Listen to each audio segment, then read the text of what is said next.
A new law expanding the definition of who can be classified as a new immigrant passed Taiwan's legislature on Tuesday. It promises a wave of new resources and services for foreigners in Taiwan, but it falls short of full inclusion. Our reporter Reece Ayers joins us live in Taipei. Reece, can you tell us what this new law means for foreigners here in Taiwan? Yeah, well, it's good news for those who are in Taiwan or looking to come here. A lot of new resources to help them integrate if they choose to work or settle down in the country. And it's a big bill passed close to midnight on Tuesday night and voted through by the Kuomintang, who are the opposition party that hold a majority in the legislature, and supported by the third Taiwan People's Party. Let's take a look at what's included in the bill.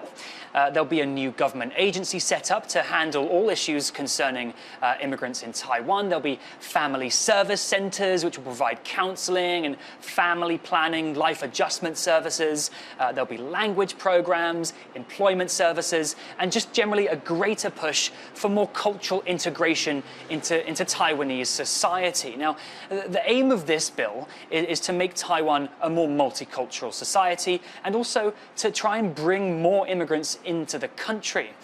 Taiwan currently, only about 2.5% of the population are classed as new immigrants. And with an aging society and also a declining population, right now, Taiwan really needs the bodies. Now, Reece, although the bill does mean that many more foreigners living here in Taiwan, they'll get access to these resources, there's one particular group of immigrants that are still being left out.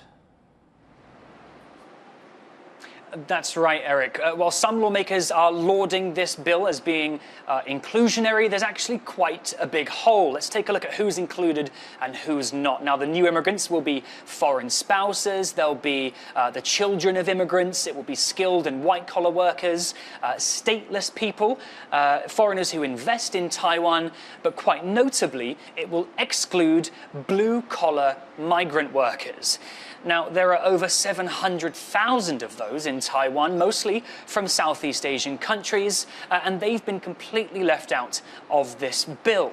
They actually operate in Taiwan on quite unique visas, which are more limiting than the visas that you might expect to be on if you're a skilled white-collar worker, and their path to citizenship or residency is much more difficult. Now, earlier today, I spoke to an NGO who advocates for immigrants in Taiwan, and they've been part of a movement that have been pushing for those blue-collar migrant workers to be included in this bill.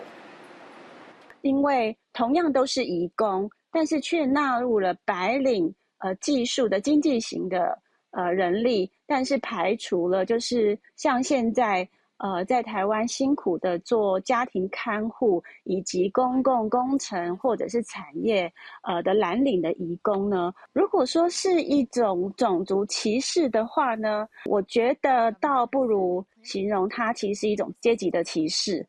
当然我们当时在提出这个条文的诉求的时候呢，是觉得就是蓝领移工目前在台湾的保障还非常的不足。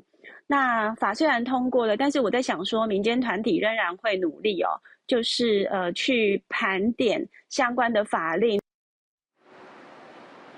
Now, this kind of exclusion for blue-collar migrant workers isn't unique to Taiwan, but given how much some of these Southeast Asian workers have contributed to Taiwanese society, including by helping to build a lot of Taiwan's core infrastructure, and based on how long some of them have been here, sometimes up to 12 years, advocates for migrant workers argue that they deserve greater legal protections.